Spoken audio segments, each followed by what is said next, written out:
आकाशवाणी भोपाल से प्रस्तुत हैं प्रादेशिक समाचार।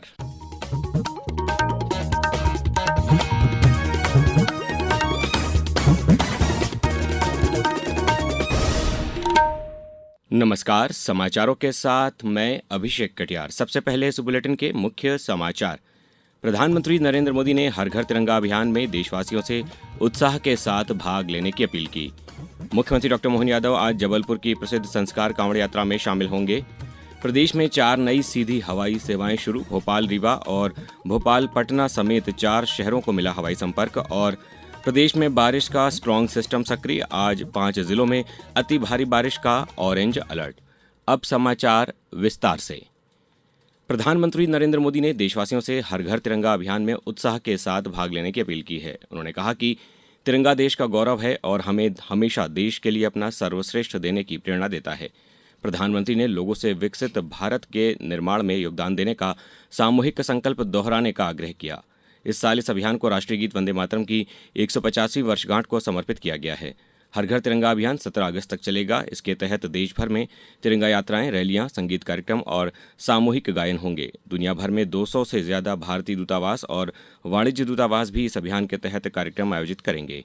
वहीं प्रदेश में भी 9 से 17 अगस्त तक राष्ट्रभक्ति और राष्ट्रीय एकता का प्रतीक हर घर तिरंगा अभियान व्यापक स्तर पर चलाया जा रहा है। इस अभियान के तहत प्रदेश के सतना, झाबुआ, छतरपुर, ग्वालियर समेत सभी जिलों में विभिन्न सांस्कृतिक आयोजन एवं प्रतियोगिताओं समेत कई आयोजन किए जा रहे हैं।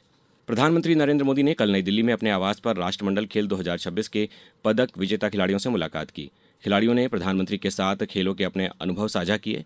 प्रधानमंत्री ने कहा कि खिलाड़ियों ने शानदार प्रदर्शन कर देश का मान बढ़ाया है और उनकी सफलता युवाओं को प्रेरित करेगी। उन्होंने कहा कि जो खेलेंगे वे आगे बढ़ेंगे और नागरिकों से हमेशा भारत का उत्साह बढ़ाने की अपील भी प्रधानमंत्री ने की। इस मौके पर खेल मंत्री मनसुख मांडविया और खेल राज्य मंत्री रक्षा निखिल खड़से भी मौजूद रहीं। ग्लासगो में आयोजित खेलों में भारत ने 13 स्वर्ण, 17 रजत और 9 कांस्य सहित कुल 39 पदक जीते और पदक तालिका में चौथे स्थान पर रहा। मुख्यमंत्री डॉ. मोहन यादव आज जबलपुर में प्रसिद्ध संस्कार कांवड़ यात्रा में शामिल होंगे। सावन माह में निकाली जाने वाली ये यात्रा मां नर्मदा के पावन तट ग्वारी घाट से शुरू होकर कैलाश धाम तक जाती है। करीब 35 किलोमीटर लंबी इस यात्रा में बड़ी संख्या में श्रद्धालु शामिल होते हैं। मुख्यमंत्री इसके बाद भोपाल लौटकर आगरमालवा की कलश यात्रा कार्यक्रम में वीडियो कॉन्फ्रेंसिंग के जरिए शामिल होंगे। प्रदेश में हवाई कनेक्टिविटी बढ़ाने की दिशा में कल 4 नई सीधी हवाई सेवाएं शुरू हुई हैं। केंद्रीय नागरिक उड्डयन मंत्री किंजरापू राम मोहन नायडू और मुख्यमंत्री डॉ. मोहन यादव ने भोपाल से इन सेवाओं को हरी झंडी दिखाई। नई उड़ानों से भोपाल रीवा, भोपाल पटना, रीवा कोलकाता और जबलपुर कोलकाता के बीच सीधा हवाई संपर्क शुरू हुआ है। मुख्यमंत्री ने कहा कि अगले 2 महीने में भोपाल से शारजाह के लिए भी सीधी उड़ान शुरू होगी। उन्होंने बताया कि प्रदेश में जल्द 5 नए एयरपोर्ट बनाए जाएंगे और इनमें सबसे पहले सिंगरौली का एयरपोर्ट तैयार किया जाएगा। लगभग 3 साल में 3 एयरपोर्ट मिल गए। हमारा दतिया, सतना, रीवा और 2 की नई मंजूरी मिल गई। यह काम करने का मोदी जी के लिए जोरदार ताली बजान श्रीमान नरेंद्र मोदी जी के, जिनके कारण से अब हमारे राज्य के अंदर 5 एयरपोर्ट खजुराहो तक के, मान लें 78 तक के, पाइपलाइन में 3 चालू हो गए, उज्जैन और शिवपुरी मंजूर हो गए और फिर नई सौगात मिल गई। 5 नए एयरपोर्ट की फिर मंजूरी दी है अपने बीच में। इस अवसर पर केंद्रीय नागरिक उड्डयन मंत्री श्री नायडू ने कहा कि आज मध्य प्रदेश के शहरों को कोलकाता और पटना से जोड़ने की दिशा में बहुत ही महत्वपूर्ण कदम उठाया गया है। मैं भोपाल, जबलपुर और रीवा के सभी भाइयों बहनों को दिल से बधाई देता हूं। एक समय होता था देश में जब ऐसे नगरों में, शहरों में रेल की कनेक्टिविटी बढ़ती थी तो बहुत खुशी का माहौल होता था, पर आज देश बदल गया। ये आदरणीय प्रधानमंत्री मोदी जी के सोच विचार के साथ चलने वाला देश है। इस देश में किस तरह से संभावनाएं बढ़े हैं, जिस तरह से हवाई कनेक्टिविटी का प्रभाव आज देश में देखने को मिल रहा है, उसका एक नतीजा आज हम यहाँ पे भोपाल में भी देख रहे हैं। 50 दिन में एक नया एयरपोर्ट खोलने का काम हमारे भारत देश ने किया है। अब समाचारों में वक्त है एक ब्रेक का। ये समाचार आप आकाशवाणी मध्य प्रदेश से सुन रहे हैं। ये समाचार बुलेटिन YouTube पर Madhya Pradesh news All India Radio channel पर और Facebook के साथ ही X प्लेटफॉर्म पर AIR न्यूज भोपाल पेज पर सुने जा सकते हैं। इसके अलावा आप हमारी वेबसाइट newsonair.gov.in पर या न्यूज ऑन AIR ऐप पर भी समाचार सुन सकते हैं। ब्रेक के बाद समाचारों में पुनः आपका स्वागत है। प्रदेश में शैक्षणिक सत्र 2026-27 में उच्च शिक्षा में प्रवेश से वंचित विद्यार्थियों को एक और अंतिम मौका दिया जा रहा है। उच्च शिक्षा विभाग आज से 14 अगस्त तक अतिरिक्त कॉलेज लेवल काउंसलिंग यानी CLC चरण का आयोजन करेगा, जिसमें स्नातक और स्नातकोत्तर कक्षाओं की खाली सीटों पर पहले आओ पहले पाओ के आधार पर प्रवेश मिलेगा।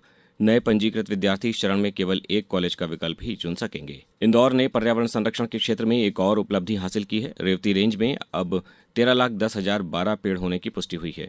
Asia book of world record ने इससे एक ही जगह पर लाखों पौधे लगाकर 2 साल तक उनका संरक्षण करने का विश्व रिकॉर्ड माना है।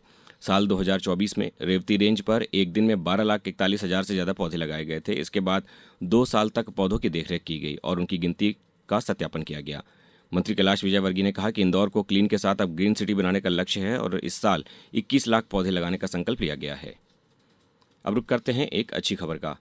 प्रदेश सरकार द्वारा महिलाओं को आत्मनिर्भर और आर्थिक रूप से सशक्त बनाने के लिए अनेक नवाचार और अभिनव पहल की जा रही हैं। इसी उद्देश्य से गुना जिले में rural mart and livelihood hub for women empowerment परियोजना से ग्रामीण महिलाओं को आर्थिक रूप से मजबूत बनाया जा रहा है। और अधिक जानकारी दे रहे हैं हमारे गुना संवाददाता रोहित गोस्वामी। सशक्त महिला समृद्ध भारत की दिशा में गुना के उमरी गांव में एक अनुकरणीय पहल हुई है। शक्तिशाली महिला संगठन समिति एवं CMS फाउंडेशन के CSR सहयोग से 200 दीदियों को गोबर उत्पाद, जूट हस्तशिल्प और लोक कला का प्रशिक्षण देकर स्वरोजगार की नई राह दिखाई गई है। जिला प्रबंधक कौशल उन्नयन एवं रोजगार मध्य प्रदेश राज्य ग्रामीण आजीविका मिशन जिला पंचायत गुना DP कमठान ने बताया, इस पहल के पहले चरण में अभी तक लगभग 300 स्व सहायता समूह दीदियों को जूट क्राफ्ट, लोक कला, गोबर उत्पाद, बांस शिल्प, टेराकोटा, ब्लॉक प्रिंट, कढ़ाई एवं ज्वेलरी निर्माण जैसे पारंपरिक पर्यावरण अनुकूल जो कि इको फ्रेंडली हैं और भारतीय सांस्कृतिक विरासत से जुड़े हस्तशिल्पों का प्रशिक्षण प्रदान किया गया है। परियोजना के अंतर्गत महिलाओं को केवल प्रशिक्षण ही नहीं बल्कि ब्रांडिंग, पैकेजिंग, मार्केट लिंकेज, सरकारी योजनाओं से जुड़ाव और जिज्जी की पंचायत तथा रूरल मार्ट जैसे प्लेटफॉर्म के माध्यम से अपने उत्पादों के लिए स्थायी बाजार उपलब्ध कराने का भी कार्य किया जा रहा है। आकाशवाणी समाचार के लिए गुना से मैं रोहित गोस्वामी। सावन माह के दूसरे सोमवार को बड़ी संख्या में श्रद्धालु उज्जैन पहुंचे हैं। बाबा महाकाल के दर्शन के लिए मंदिर में भक्तों की लंबी कतार लगी हुई है। तड़के 2:30 बजे मंदिर के कपाट खोले गए और भस्म आरती की गई। इसके बाद पंचामृत से भगवान महाकाल का अभिषेक किया गया और भांग, चंदन, आभूषण और फूलों से श्रृंगार किया गया। भगवान को फल और मिष्ठान का भोग भी लगाया गया। ये दर्शन का सिलसिला रात 10 बजे होने वाली शयन आरती तक जारी रहेगा। श्रद्धालुओं की भीड़ को देखते हुए मंदिर और शहर में सुरक्षा के खास इंतजाम किए गए हैं। अब बात करते हैं मौसम की। प्रदेश में बारिश का स्ट्रॉन्ग सिस्टम सक्रिय हो गया है। मानसून ट्रफ और निम्न दबाव के क्षेत्र के असर से आज भी प्रदेश के कई जिलों में भारी बारिश का अलर्ट है। मौसम विभाग ने राजगढ़, विदिशा, सीहोर, हरदा और देवास में अति भारी बारिश का ऑरेंज अलर्ट जारी किया है। इन जिलों में अगले 24 घंटे में 8 इंच तक बारिश हो सकती है। उज्जैन, आगरमालवा, शाजापुर, खंडवा, रायसेन, नर्मदापुरम, बैतूल, छिंदवाड़ा, सागर और जबलपुर समेत कई जिलों में भारी बारिश का अलर्ट जारी किया गया है। भोपाल में रात भर से तेज बारिश हो रही है। अब कुछ समाचार संक्षेप में। राजगढ़ की कृषि उपज मंडी परिसर में आयोजित बलराम कृषि महोत्सव एवं कृषि दिवस कार्यक्रम में मुख्यमंत्री डॉक्टर मोहन यादव ने कल वीडियो कॉन्फ्रेंसिंग के माध्यम से किसानों को संबोधित किया। नर्मदापुरम के पचमढ़ी में 10 दिवसीय नागद्वारी मेले के पहले दिन कल लगभग 2 लाख श्रद्धालुओं ने भगवान के दर्शन किए। डिंडौरी जिले में लगातार हो रही बारिश को देखते हुए कलेक्टर अंजू पवन भदौरिया ने आज नर्सरी से कक्षा 12वीं तक के सभी स्कूलों में एक दिन का अवकाश घोषित किया है। भोपाल के मध्य प्रदेश जनजाति संग्रहालय में गतिविधि संभावना के तहत जितेंद्र कुमार शर्मा और साथियों द्वारा बीन वादन नृत्य और श्री रामचंद्र सिंह के निर्देशन में शिवलीला नाट्य की प्रस्तुति दी गई। और खंडवा में जनजाति विभाग के मंत्री डॉक्टर कुंवर विजय शाह ने वीरांगना रानी दुर्गावती उत्कृष्ट छात्रावास, सीनियर कन्या छात्रावास और महाविद्यालयीन कन्या छात्रावास की छात्राओं से संवाद किया। अंत में मुख्य समाचार एक बार फिर। प्रधानमंत्री नरेंद्र मोदी ने हर घर तिरंगा अभियान में देशवासियों से उत्साह के साथ भाग लेने की अपील की। मुख्यमंत्री डॉक्टर मोहन यादव आज जबलपुर की प्रसिद्ध संस्कार कांवड़ यात्रा में शामिल होंगे। प्रदेश में 4 नई सीधी हवाई सेवाएं शुरू। भोपाल रीवा और भोपाल पटना समेत 4 शहरों को मिला हवाई संपर्क। और प्रदेश में बारिश का स्ट्रॉन्ग सिस्टम सक्रिय। आज 5 जिलों में अति भारी बारिश का ऑरेंज अलर्ट। इस बुलेटिन में बस इतना ही। अगला बुलेटिन सुनिए दोपहर 2:10 पर। नमस्कार।